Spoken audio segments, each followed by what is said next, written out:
Hello and welcome back to 1874. It's time for a match preview show as Villa head to Belgium again to take on Club Brugge in the knockout of the Champions League. It's the last 16 and Villa are, of course, returning to a venue that they have been to and lost already this season. I'm your host, Dan Bardell, joined by Sky Sports News' David Reed to preview the game, and Luke Roper are sponsoring the show. If you use the code TVV20, you'll get 20% off everything that Luke have to offer. Now, Dave hasn't been on for a while, and the last time he was on, Cracklegate was becoming a real problem for us. Dave and I have got our heads together before we've come live, and I'm going to be honest, I don't think we've solved it, Dave. Do you think we've solved it? Do you believe that we've solved it? We got our heads together and have suffered badly. So we'll see how this goes. Bear with us. That's all I can say. Yeah, this reminds me of when Villa under Paul Lambert would have Chris Hurd and Kieran Clark as a centre-back partnership, and then we're trying to delve into this, and I don't think we got very far. We tried a few basic things, unplugging things, taking it back out, changing the audio output, and seeing if the crackling was still there. I don't think it's too bad, but I'm going to be honest, I would be surprised if we didn't hear any crackles through this show. This is not, when you book an appointment to go to the Genius Bar, you don't want to find us two behind the counter. That's all I'll say. What's the opposite of a genius? The brain dead bar? I don't know. I don't know what it is, but anyway, yeah. So if you do hear crackling still, I'm not sure why it's happening. And yeah, it was only me and Dave available to try and solve this issue. Dave, you've not been on for a while, have you? You've been very busy. Yes, I have been busy. Yeah, I've had weekends away. I've had stag do's. It's all been going on. So I'm back now. Thankfully, I've got another weekend away coming up though, so we're gonna have to organise our time properly this week. Yeah, dear me, it's been busy. I've had cancelled flights. I've had all sorts. Yeah, he's away more than the Villa players are at the moment. Dave Reid leading that baller life that he likes to leave. Dave, how are you? How are you seeing this one then? It's an interesting tie, isn't it? I did a TalkSport show with Andy Brassel a few weeks ago when Belgium were actually playing Atalanta, and we were sat there talking football, and I was like, Atalanta will go through this one. Atalanta European experts, they'll beat Club Brugge. Of course they didn't. Club Brugge negotiated that tie, the knockouts, very, very well. And he said to me that actually it was quite interesting because Club Brugge are used to doing playoff scenarios because that's how the Belgian Pro League operates. It's in the knockouts where they haven't fared so well. But before they'd even played Atalanta, he said to me, I like the look of Brugge. I think they'd be difficult for anyone to go there and get anything. He didn't say they were dark horses to win the Champions League, but he said it wouldn't surprise him if they got far in the knockout. So, of course, now Villa have got Club Brugge again. Interesting, isn't it? First of all, are we saying Brugge or are we saying Bruges? Because I've always been a Bruges man. Brugge. Okay, we'll keep everyone happy. I'll say it one way, you say it the other, then no one can complain. That's fine, yeah. Yeah, I mean, to be honest, I wasn't expecting them to beat Atalanta. Maybe that's because I haven't seen either of these teams every week, so I don't know enough about them. But just on paper and given the European record of Atalanta, I was expecting Atalanta to go through. So I think I was a bit surprised. But then when you look back at the season that they have had in European football, actually, they have looked very well organised. They have got some talent in that side. And I think the coach has already proven that he can set them up to win ties and to win matches. So actually, maybe it was a bit of a false thing looking at the Atalanta Bruges game and expecting Atalanta just to go through comfortably. Now, I mean, particularly the second leg, I think, against Atalanta, it was a bit of a backs to the walls job for Bruges. I think the second leg was away from home, I think. So I think, it's going to be a difficult game. And I think Villa have already seen going to Belgium, it's not an easy place to go. I don't think Villa particularly played that well in the game earlier in the competition. And if any Villa fans are thinking, well, this is going to be fairly comfortable, given the discrepancy in the quality of leagues, I think they're going to be in for a rude awakening, because I feel like this is going to be a tough and a tight and a close two legs.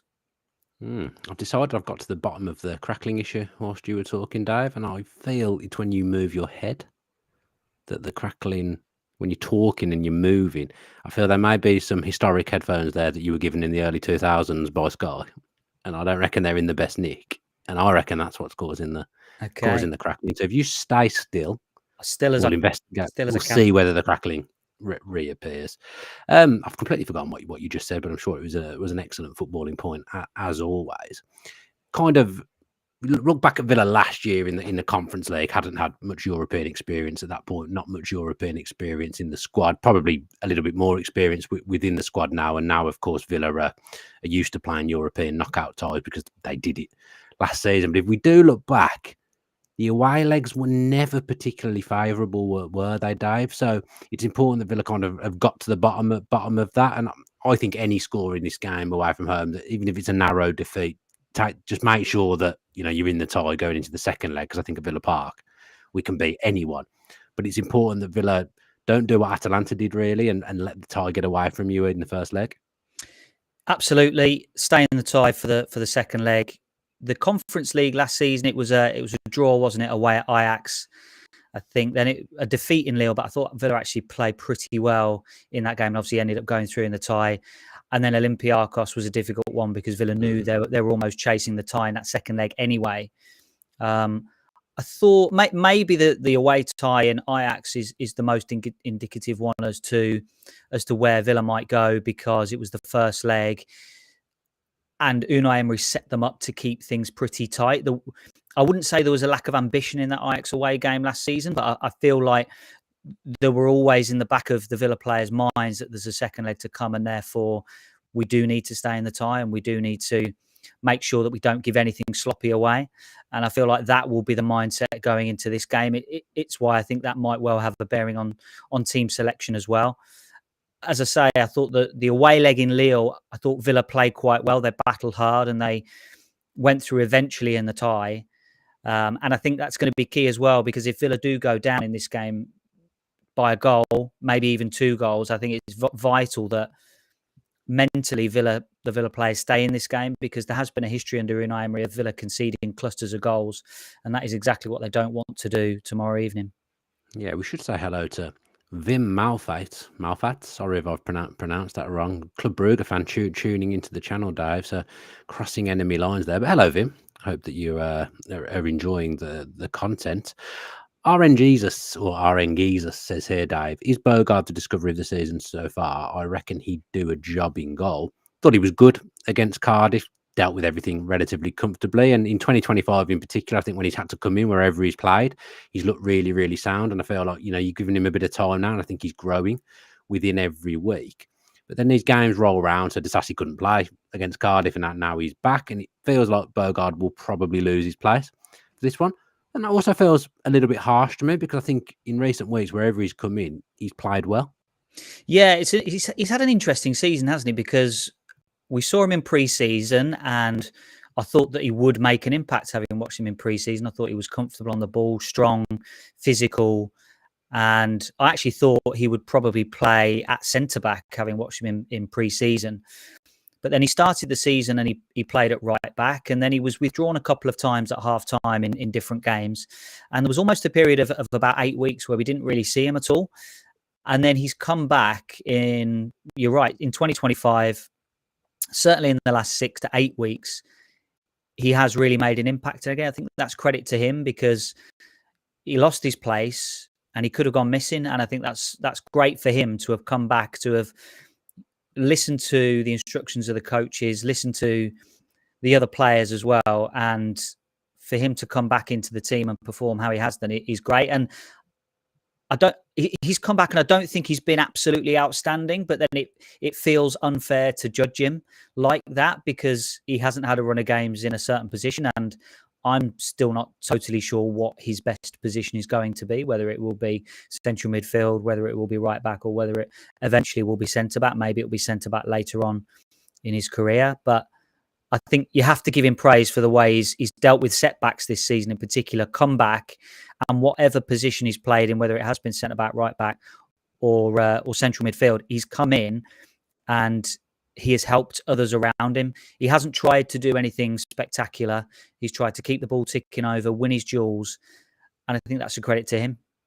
Yeah, I mean, David Starr says here, Dave fighting for his life and keeping his head still. going to be honest, Dave Stars, I don't think he's done anything to keep his head still. I think if anything, he's moved his head more since I pointed out. And I've also noticed he's moving the microphone at the same time. So a double. Put the microphone down, Dave. I'm gonna have a stiff neck. I'm trying to keep that still. The microphone doesn't need to be on your in your hand. You're not touchline reporter for Sky here. You're just doing a match preview. Put the microphone down and stop moving your head, please. That's what I'd like to say. Okay, there's a few people. There's a few people speculating in the chat about around the team selection, much as we are there. And obviously Garcia, who's been playing at right back quite a lot, isn't registered, so he can't play in the Champions League. I did see just before I came on, Unai Emery hasn't done his press conference yet, I don't think, at the time that we're recording this preview. But Matty Cash did post on his Instagram that he's Champions League ready and training. So that's I'd expect Cash to come in at right back there. It may be to be Konsa and Dizazi at centre back, Luka Dean at left back. Kamara was back on the bench against Cardiff, wasn't he? But I think it'll probably still be McGinn and Tielemans for this one. And then I guess the attack's the interesting part. Watkins will play, I would have thought, up top. I would have thought Asensio will play as a number 10 after his 2 goals on Friday. I guess it's those wide position. Well, not wide, because sometimes they play as number 10s. I guess Rodgers is going to be one side, probably on the right-hand side there. And then it's a straight shootout between Rashford and Ramsey.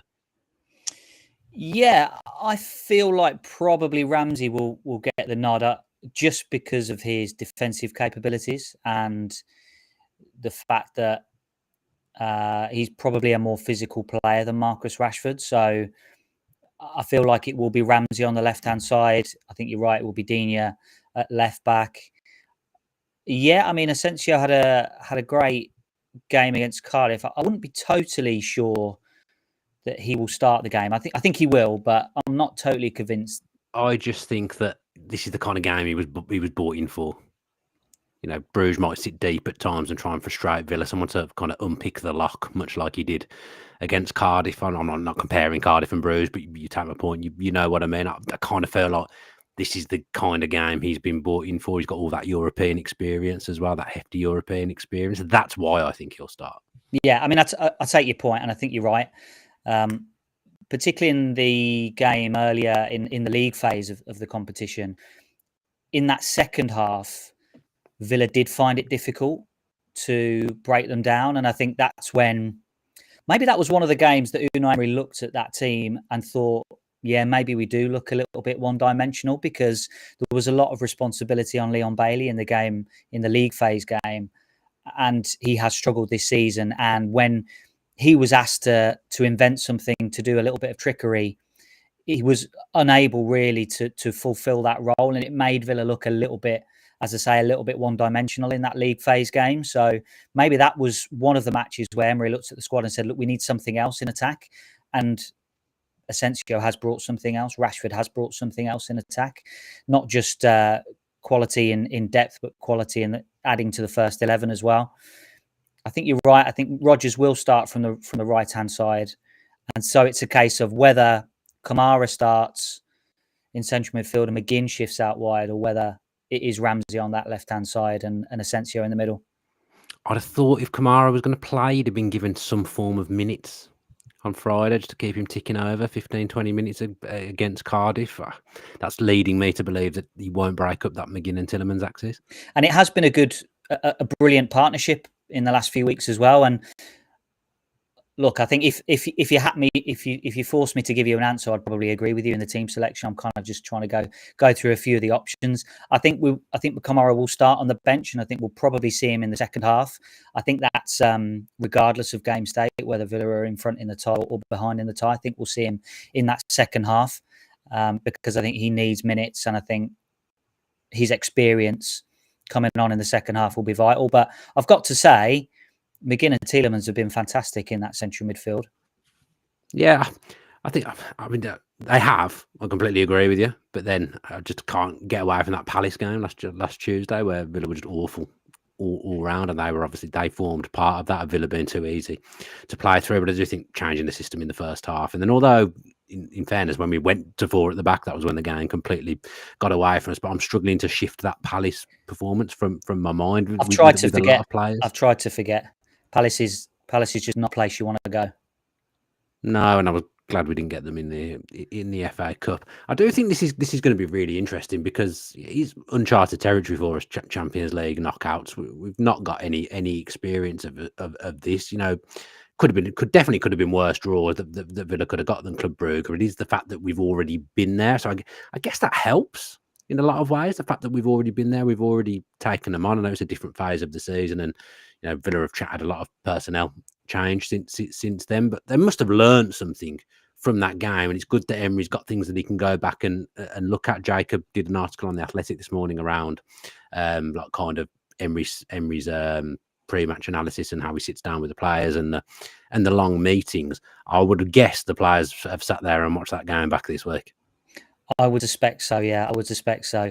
And I must say, as we've obviously given quite a bit of credit to Club Brugge from that first game, I thought they were brilliant in transition against Villa, and that's something that Atalanta. Yeah, and that's something that Villa are going to have to be aware of. Threats from out wide, threats through the middle, experience as well within that team, and I suspect they will have sat there and watched it back not just once, but probably a couple of times as well.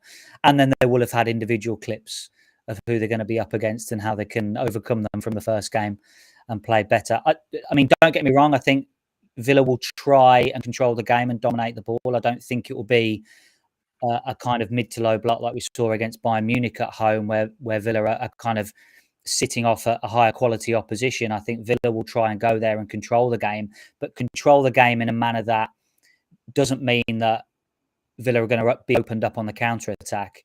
I think it will be a game where, not necessarily like Cardiff, because I think Bruges will carry a slightly bigger threat, but I think it will be a game where Villa will try and control it, and it's going to have a degree of patience. I don't think Villa fans should go into this game thinking we're going to be able to open them up comfortably. I think it's going to be a game of patience and a game of control. And just on the point about Champions League, I think worth pointing out that to show just a bit of a reality check, really, just to show how far Aston Villa have come as a football club last week, Anwar El Ghazi was in the opposition playing for Cardiff, who contributed to Villa really well in recent years. And look how far the club has grown since he played for Aston Villa, and now a few days later they're going to be lining up in a Champions League last 16 tie, and probably the majority of Villa fans are going into this game feeling confident. And how strange does that sound, thinking about what's gone on in the last 5 or 6 years, that